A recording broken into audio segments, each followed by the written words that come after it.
Aujourd'hui, Yannick va la manipuler et après cette série d'exercices, les progrès sont déjà là. Leur philosophie, traiter le corps dans sa globalité.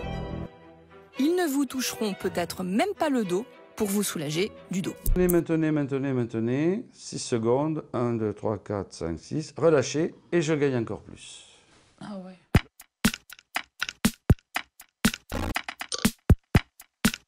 La question n'était pas est-ce que l'ostéopathie sert à quelque chose ou pas.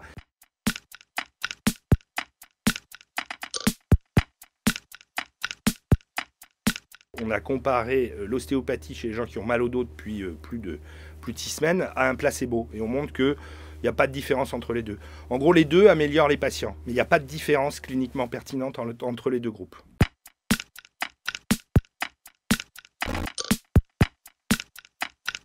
Et on a fait 2 groupes de 200, on a tiré au sort, un essai classique. Dans un, donc, on leur a fait des séances d'ostéopathie tous les 15 jours pendant 3 mois. Et puis, dans l'autre groupe, ils avaient l'équivalent d'un placebo, c'est-à-dire qu'au lieu d'avoir une vraie manipulation, il y avait juste un contact cutané avec les mains de l'ostéopathe.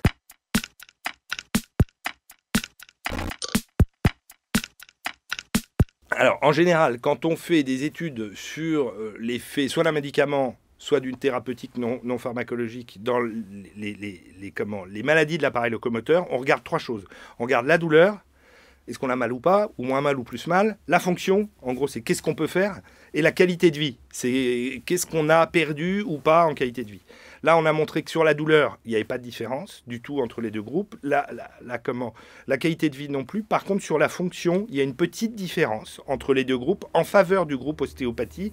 Mais cette différence n'est pas ce qu'on appelle cliniquement pertinente. C'est-à-dire que c'est une différence qui est tellement faible qu'on considère qu'elle n'a pas d'existence clinique.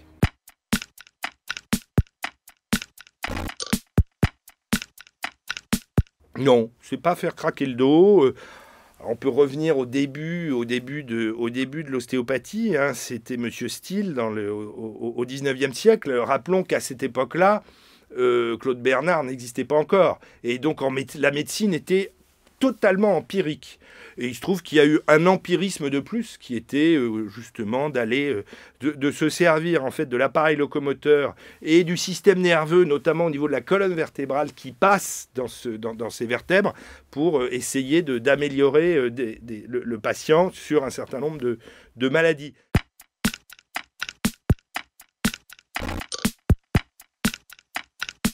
Alors, c'est pas du tout la même chose. La kinésithérapie, c'est exercé par des kinésithérapeutes qui sont des professions paramédicales, qui ont aujourd'hui un cursus qui est universitaire, avec licence L1, L2, L3, master, alors que les ostéopathes qui ne sont pas kinésithérapeutes ou pas médecins, eux, ont une formation qui est non universitaire, c'est absolument pas délivré par l'université, qui est faite par des écoles en fait privées et qui délivrent un diplôme à la fin de cet enseignement qui n'est absolument pas contrôlé par l'université en termes en tout cas qualitatifs.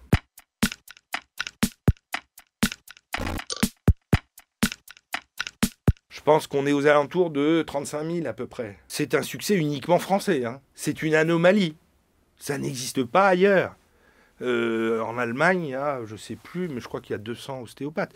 Ça n'existe pas. Il y a plein de pays où ça n'existe pas, la plupart d'ailleurs. Il n'y a qu'en France qui a eu, alors qu'il y avait de la médecine ostéopathique avec Robert Meigne, et puis les kinésithérapeutes qui faisaient de l'ostéopathie jusque dans les années 2000. Et en 2003, pour des raisons honnêtement qui nous échappent complètement, tout d'un coup, un décret est tombé comme quoi on reconnaissait une compétence ostéopathique à des gens qui n'avaient pas fait d'études médicales ou paramédicales. Alors, je ne veux pas dire de bêtises. En Grande-Bretagne, c'est très différent parce que vous savez que c'est la loi coutumière en fait. Tout le monde peut être en fait thérapeute. C'est comme ça, on a le droit, c'est dans leur histoire, c'est dans leur coutume. Donc l'Angleterre est un petit peu à part. Et là-bas, les ostéopathes sont des professionnels de santé avec une formation de haut niveau. Sinon, aux États-Unis, ce sont des médecins. La plupart, ce sont des médecins.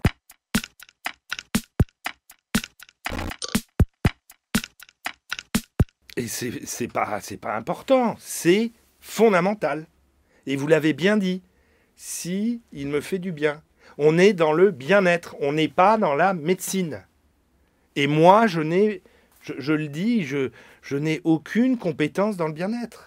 D'accord ? Le bien-être, c'est quoi ? C'est d'aller chez son coiffeur, chez son esthéticienne, d'aller voir son coach sportif et de faire de l'activité physique, etc., etc. Moi, tant que l'ostéopathie se cantonne au bien-être, il n'y a aucun problème. Et d'ailleurs, il y a énormément d'ostéopathes qui s'y cantonnent, hein. Il y en a énormément. Il y en a quelques-uns, c'est sûr, qui jouent un petit peu, et même beaucoup, de la confusion. Et ça, c'est ça que je refuse. Pour moi, en fait, si vous voulez...